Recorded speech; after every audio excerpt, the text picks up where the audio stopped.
What's up, guys? It's your girl Amber Light, and I'm back with the takeoff. This time I got Retro is Awesome with me. So what's up? Gang, Retro is Awesome in the building. Amber, what's good? What's good with you? Chilling.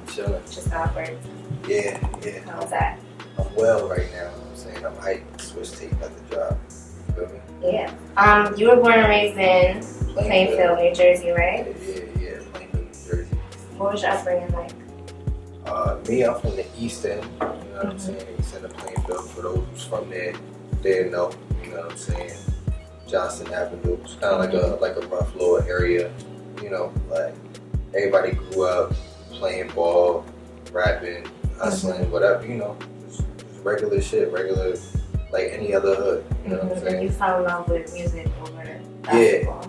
Well, I mean, I like both. You know what I mean? And I kind of been mixing them too. Hence the Swishtape. You feel me? But yeah. Traditional vibe, right? Yeah. Taking over. How did you get into music?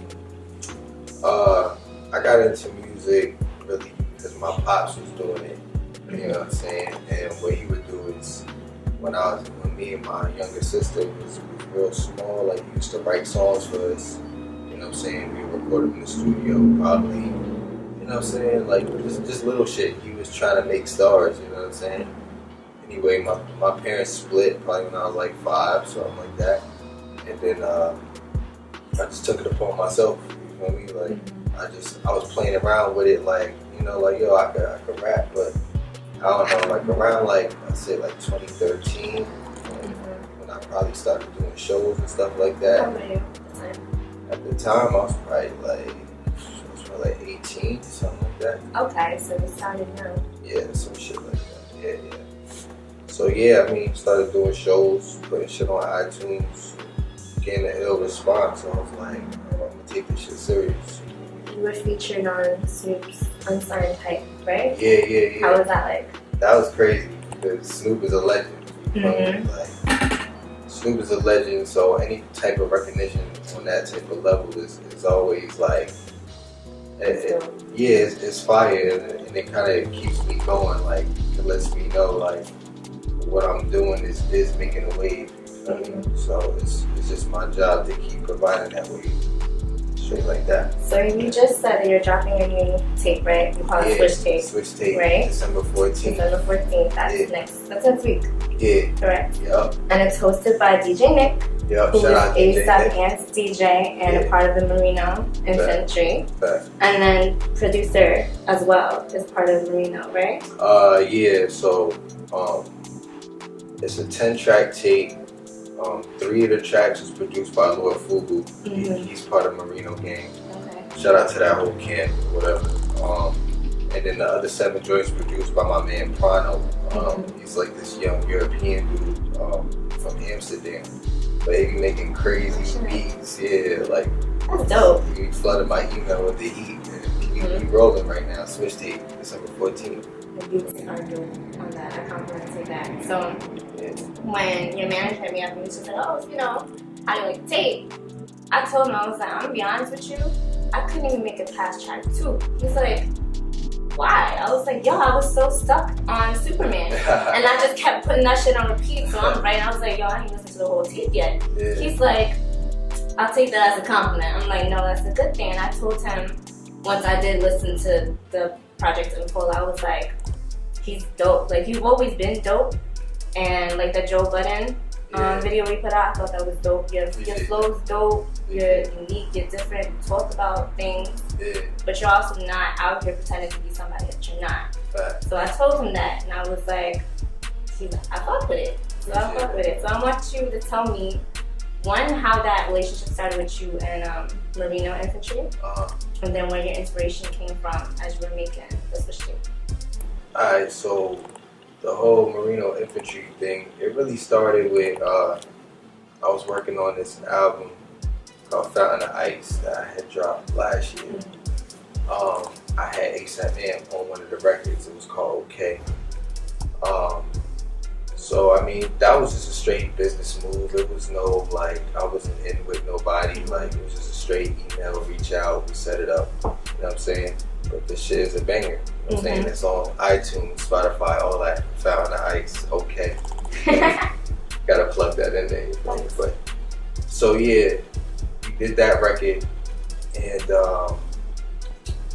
his DJ, DJ Nick, he be putting out mixtapes like of just like underground shit, you know, some mainstream shit, but he puts out like fire like underground mixtapes, like it kind of brings that like that pit vibe back. You know? So he was doing that, and when we put out the record with Ant, we decided we might as well link with this dude and get the record on his mixtapes. You know what I'm saying? Just to spread it out as much as we can, because he was already working it on SoundCloud, you know, everywhere else. So that's how that play really came about. When he reached back out to us and said that he was rocking with the music. So, you know, it's just been it's a organic, you know what I'm saying, chemistry ever since, which is why I was only right to throw him on this tape. I like that. That's a good look. Appreciate that. So where did your inspiration come from when you were putting the Swishtape together? So the inspiration really came from one day I get a random DM on IG from, it happened to be the homie Pronto. I ain't know him at the time. Okay. So he hits me up, he's like, yo, this shit is fire. I want to send you some beats. I mean, and me, I'm open to listen to anybody's beats, because you never know like who has that next sound. You know what I mean? So I slid him the email, sent the joints through, you feel me? And I was with my nigga Bad Luck Born at the time. He was at my crib, but I got a little studio set up in there, so we was, you know, in studio mode, smoking and shit. Like, yo, this dude just sent me some beats. He said he from Amsterdam and shit. So my man was like, word, let's check it out. So I play him. The first beat that played, what was the first beat? I think it was the Superman beat, actually. That was the first. Oh, you produced that shit? Yeah. That was the first beat that we played, Superman. And that's the homie I got on the record too, just because he was there with me when I was playing the beats that day. Okay. So we was in studio mode, we played the beats, smoking the shit, you know, bullshit. And next thing you know, we banged that record out. Then we did Bigger Belly, the last joint on my tape. You know what I'm saying? Like, so those records that you hear me and him on, like, we was really in the studio chilling.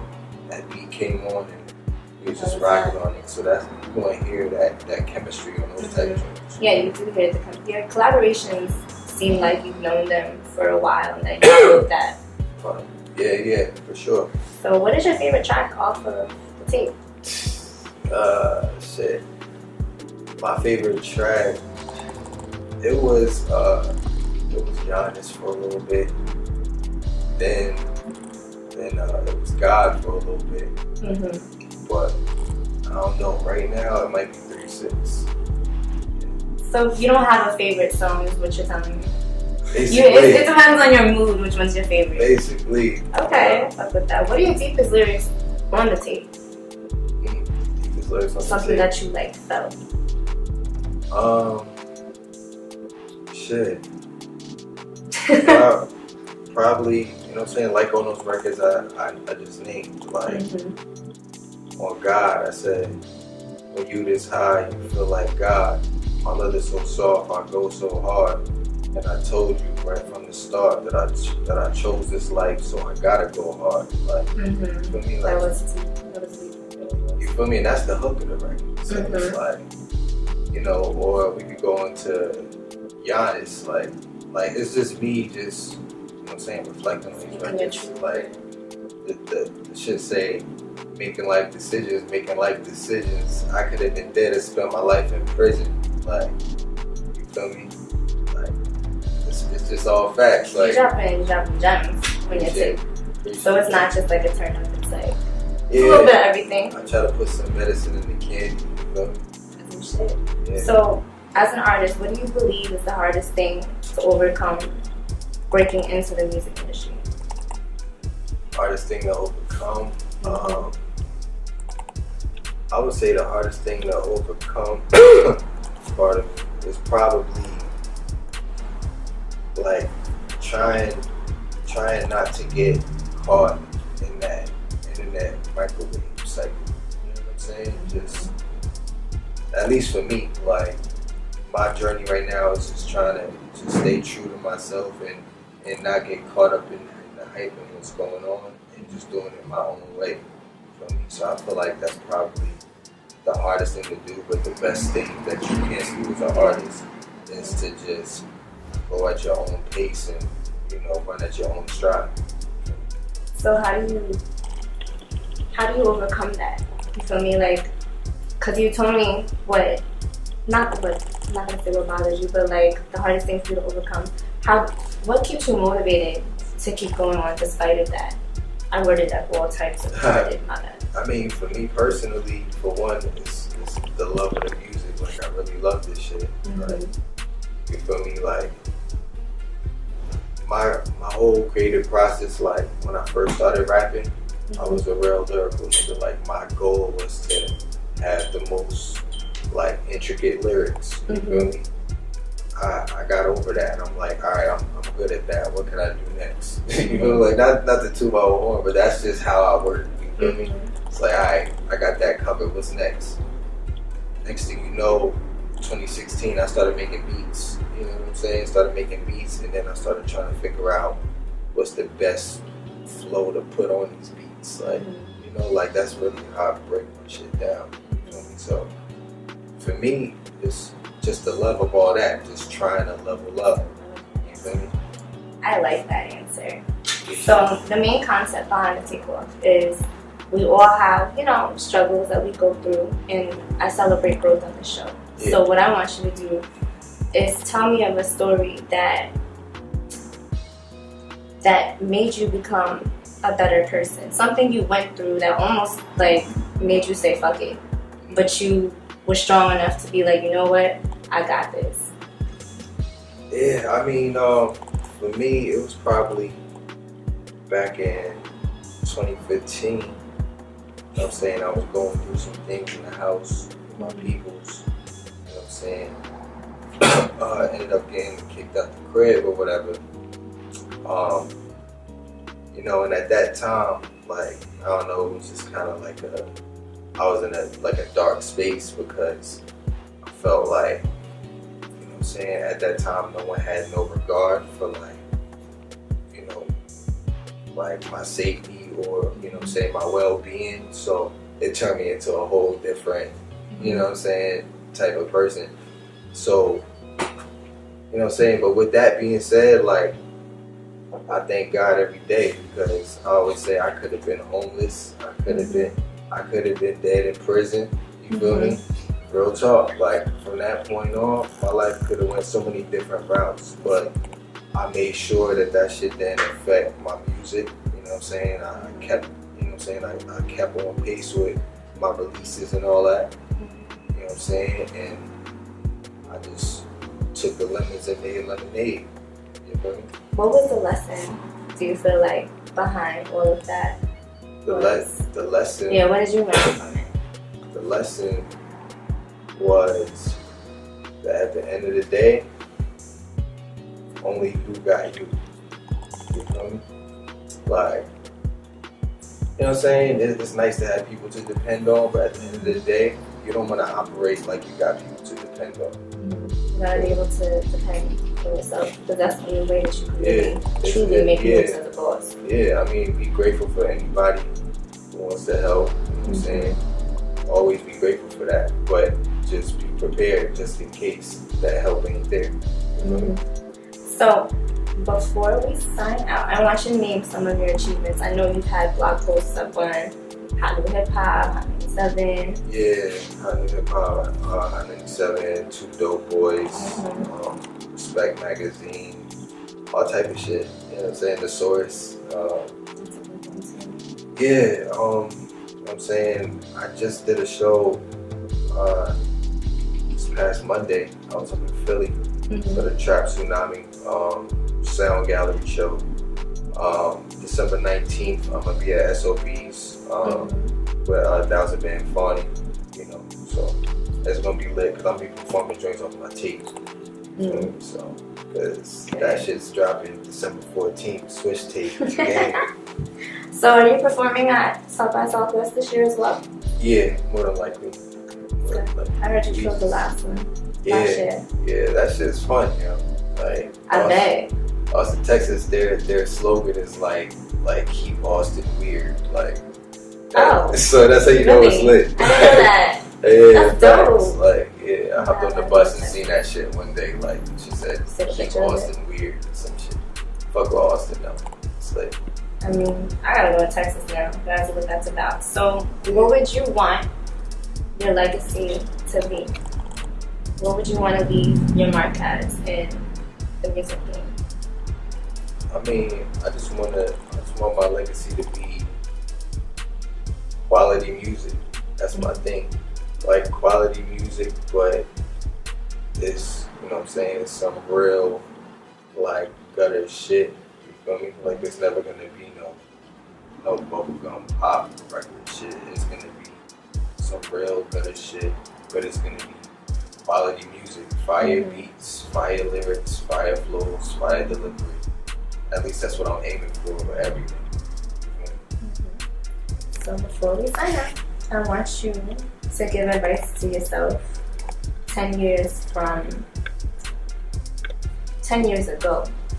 10 years ago. Let's make it 5 because you're young. Let's make it 5 years ago. 5 years ago? Shit. If I had to give myself advice, I would probably say,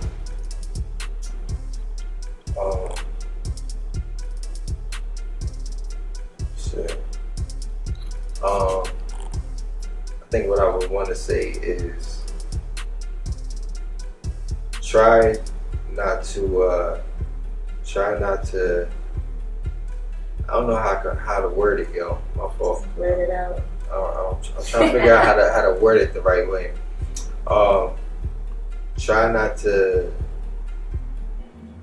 like, where I'm trying to go with it is like, what advice I'll give myself is like the social media shit. For the longest time, I just wasn't like really fucking with it like that. Like, I don't want to put nobody on Front Street, but like the homie 6ix9ine or whatever. Like, you know what I'm saying? You see all the shit online, and you know what I'm saying? You see where that shit leads. You feel me? Like, unfortunately, nobody deserves to be in jail or no shit like that. But I'm just saying, like, because of that, I was real standoffish about the internet. But you know what I'm saying, at some point I did realize, like, it is a digital age, and you know what I'm saying, you do gotta, you know what I'm saying, give some content to the people. You feel me? Like, on some shit like, they want to see your come up. They want to see what the fuck you're doing. And me, I'm a real introvert and a real, like, to myself type person. So I think what I would tell myself is to, you know, not be afraid to, you know, branch out, you know what I'm saying, for the sake of, you know what I'm saying, you know, kind of like building your base, you know what I'm saying, connecting with your people if they want to see that. You know me? Yeah. I ain't know how to word that shit out. I got you.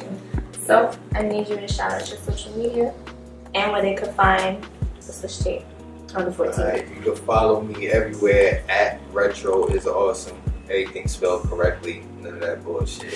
RetroIsAwesome. Swishtape dropping December 14th. You feel me? On iTunes, Apple Music, all that. You can find the shit on RetroIsAwesome.com. Gang. Amber Lane, over and out.